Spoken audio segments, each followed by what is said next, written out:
Is stay organized. You'll notice I have these little note cards. Anytime you ever go on a movie set or a television set, they have the little thing and then they go, so-and-so, take one, boom, and they click it.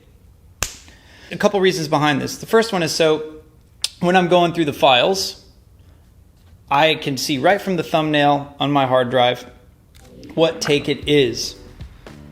I'm a one-hit wonder over here. I've been doing this a lot, so this is just staying organized. Now I'm gonna write it down and I'm gonna break the fourth wall every time, and I'm just gonna look at my notes because this is free. And you will get your money's worth. First one, label your takes. I have a note card right here. If I say I'm on the stay organized thing and I liked a certain part that I said, it's like say I really nailed this one part, I might write that down, or I might write redo take, something like that. I'm just going to keep notes. How did it feel? Stuff like that.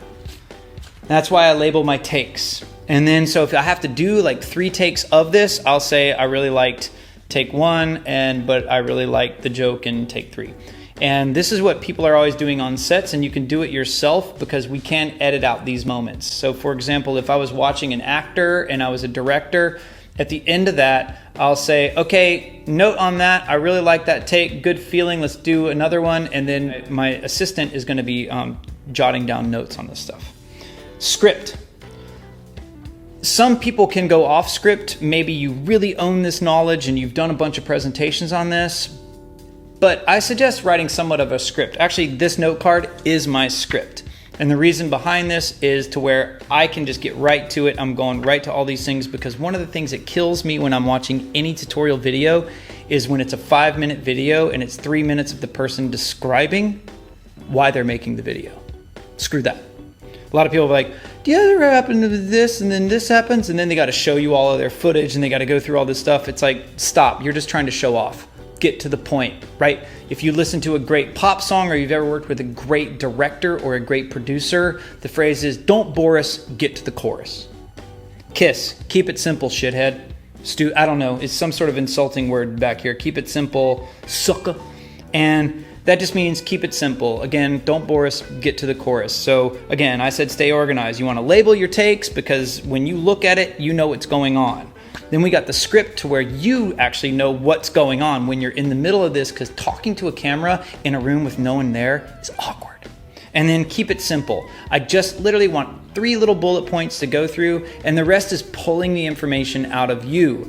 I don't care if you know what my problems were. We want to start identifying yours. So what do you own? And then what are you trying to get across and make it as simple as possible? I worked in a restaurant a long time ago, and my job was to redo the menu. And once I nailed a recipe, the next thing I would ask is it simple enough for a monkey or a child to do this? And that's where we want to teach from. Hosting. I spent over 1.5 years trying to figure out how to get my information out, because this is what's going to happen. You're going to say, I want to build a website and I want to have some online content. That's what's going to happen. And then you're going to be like, well, WordPress is free, or Wix is free, or any of these are free, and they are free. Or someone else is going to be like, you might as well just try Squarespace. But I tried WordPress, and what's going to happen on WordPress is you're going to try to upload a video that is 1/4 of a second long, and it's going to tell you that the file is too big. And then you're going to start getting plugins to up the basic file size on your WordPress site. Here's what they're not going to tell you. Yes, it will allow you to upload bigger files, but if you have a big file on your WordPress site, it's going to slow it down. And honestly, we're in a world right now where we think we can learn the meaning of life in 15 seconds. So if I have to wait for 3 seconds, that's cutting into my time of learning the meaning of life. We're ignorant at best, and so therefore we need to start hopefully unwinding our ignorance. So if you have a WordPress site or any of these, you want to move to something else like maybe AWS and look into that, look into their S3 bucket. That can save your butt, so it's not going to take up a lot of space on your site. There's higher end things like Wistia or YouTube. YouTube, we can all figure that out and we're all familiar with it.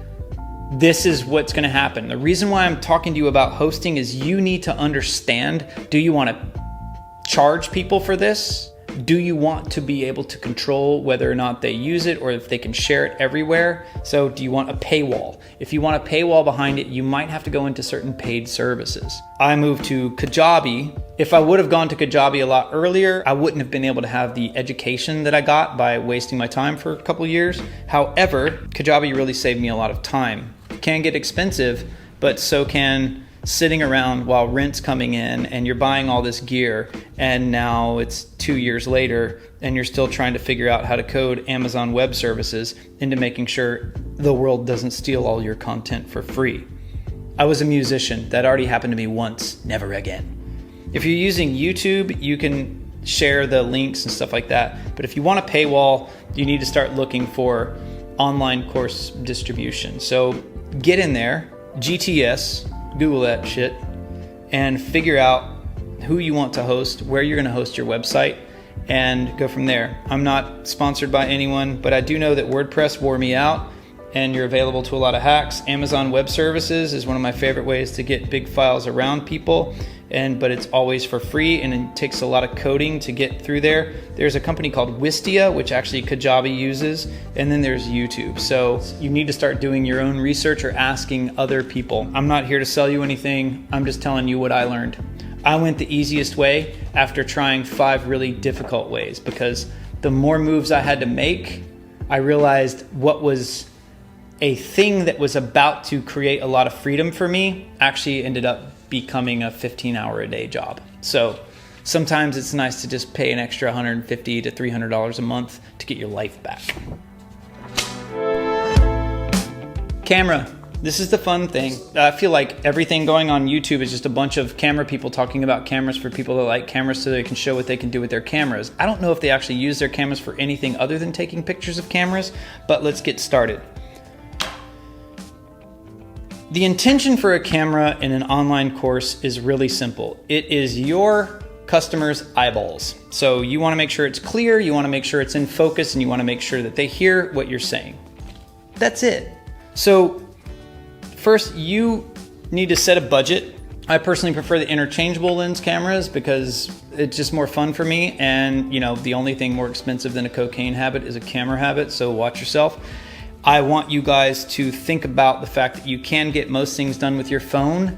And if you are doing things with your phone, I would suggest a free app called Double Take. If you have like iPhone X or above with the 2 cameras on the back, it'll allow you to access both of those cameras, or it will allow you to access 2 cameras at the same time for free. So you could get your selfie camera and your faraway camera, and it will do that. So it's called Double Take. I like that one. So the type of camera you're using isn't as important as the fact that you know how to use it and you enjoy using it. I'm a musician. I don't care how good your guitar is, it's how you play it. I can't tell you how many times I've gone to an old juke joint in Mississippi and you watch toothless dudes playing the most heart-wrenching, amazing music you've ever heard on guitars that are worth maybe $40. And then you come out to these big cities and then you look at a guy playing a $5,000 guitar and he's putting you to sleep. So it's not the tool, it's what you do with it. So the type of camera. The DSLRs or the mirrorless cameras, that's what everyone loves right now, and this is what you want to look out for. If you're filming yourself, you just need good autofocus. You want a microphone in, preferably headphones. Also, if you plan on streaming, which you might, you want a clean HDMI. Here are the mistakes that I made. I bought a GH5. A GH5 has the worst autofocus in the world. That's why it's not on right now. So I just set my focus and I just go. And then after that, I was like, well, I heard that Canon has this amazing autofocus, and I listened to a bunch of reviews of people on the Canon M50. So I bought that. And I bought that thing and realized that that doesn't have a clean HDMI. And you can get a clean HDMI, but also you have to turn off the autofocus. And if you're using HDMI to stream on that, then guess what? It doesn't get audio, so then you have to have an audio capture. So it all just got way too complicated for me, and now I'm kind of trapped between 2 systems. So what I would say is stick with the same system. The beauty is in the lens, so it's not really the camera. Don't worry about megapixels or anything. I think Sony is probably the most user-friendly. If you're tribal about Canon or Sony, go do something with yourself. I think they all look good now. The main thing is like how user-friendly is it? Good autofocus because you're filming yourself. You want a decent lens and HDMI. clean HDMI if you plan on streaming. I know you don't want to stream now, but streaming is starting to get really popular. So that is important.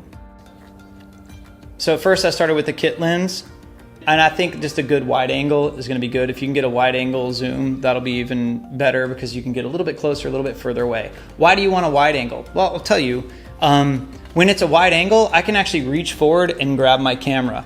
I made the mistake of getting this beautiful lens from a cinematographer told me to get this one lens, but it was so close. And to get anything that was somewhat more than just the close-up of my face, I had to put that thing way across the room. And since the autofocus doesn't work, guess what? I couldn't see anything, so I was always out of focus. It drove me crazy.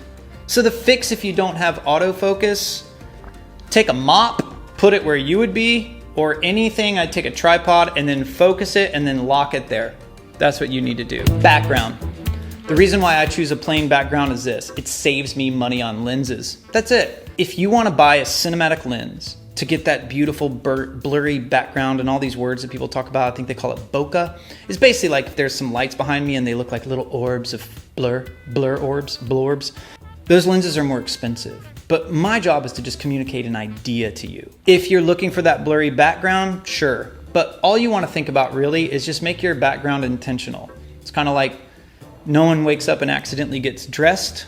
You should also let us know that you didn't just happen into some room and forgot to make your bed. I've literally seen people streaming shows or these online courses and you're like, hey, do your dishes, right? So just make your background thoughtful. Put some flowers or keep it very simple like this, and therefore I don't have to worry about such a high-end lens. Like I do have some of those cinematic lenses and yeah, they make things look really good. But honestly, we're not shooting the English patient here. I'm just trying to teach you guys about stupid stuff. Doesn't matter. It's about the idea, and then we can add maybe a logo. If the background is super busy, you might be distracted. But if we're just trying to communicate an idea, let's put each other into a simple room and let's communicate simple ideas. You guys will notice I'm still not even getting into actual shooting or anything about this because I'm talking about all the things that were overlooked. I wanted to get a really good camera, and I wanted to get a cinematic camera because I shot on a cinematic camera, and this is what I realized. Storage. When you get these cameras, all of the footage that you're taking is going to take up space somewhere. For example, I had a guy come in the other day and I told him to bring a hard drive. So he goes, well, I'll just bring my computer. So he brings in an old MacBook Air, and I think he only had like a 4 gig hard drive. He had this little old thumb drive, and that was his hard drive. So then I shot a beautiful video for this guy, and then he was like, here's my hard drive, and it was only 4 gigs, and the file that we took was something, I think we took like 57 gigs of footage that day. So storage, he needed storage. And then he didn't have enough storage between his computer and his hard drive. He couldn't get the files home, so he had to go buy a new hard drive. So a lot of your work is going to be understanding file management and storage. So the rule is get a fast hard drive to work off of. So I have a couple RAID drives and solid state drives, and those are the ones that I work off of. Again, GTS, Google that shit. And then to back everything up, I just get bigger spinning drives. They plug into the wall, they're upstairs, and they're fine. And I just plug them in when I need them, and they hold anywhere from 8 to 10 terabytes worth of information. Be careful because if you start filming in this 4K and start listening to the hype, your hard drives will fill up really fast. And I remember last month I was filling up a terabyte a day of information, and then you got to back it up. So it gets expensive. So again, I like smaller file sizes because again, you're going to be watching it on your phone. Your phone's that big. 4K, I think you can show it on the moon, right? If anyone's watching their stuff on the moon, they're a super villain anyway, so they shouldn't be learning stuff. Also, if you get a high-end camera, you're going to have to get higher-end memory cards. So that's one of the things that messed me up. I had this little old camera that I really liked, and then I bought this camera that I'm shooting on now. What I didn't realize is I thought it was all the same SD card, but there's different SD cards like Pro cards or something like that. So then I had to upgrade the cards. So you're gonna buy a camera and you're gonna be like, okay, it's only $800, right? Or it's only $1,200. But then you need the cards, then you're going to need a tripod, and then you're going to need a lens, and it all adds up. If you have any questions or concerns, just leave them down below. There's some really good options right now. I feel that right now we're in a heyday because a lot of these great cameras, even the one that I'm shooting on now, this GH5, they're becoming obsolete. You can get these things really cheap. I actually shoot on the GH3 and the GH4 as well. All these micro four thirds, they're about to become worthless, but they produce a great result.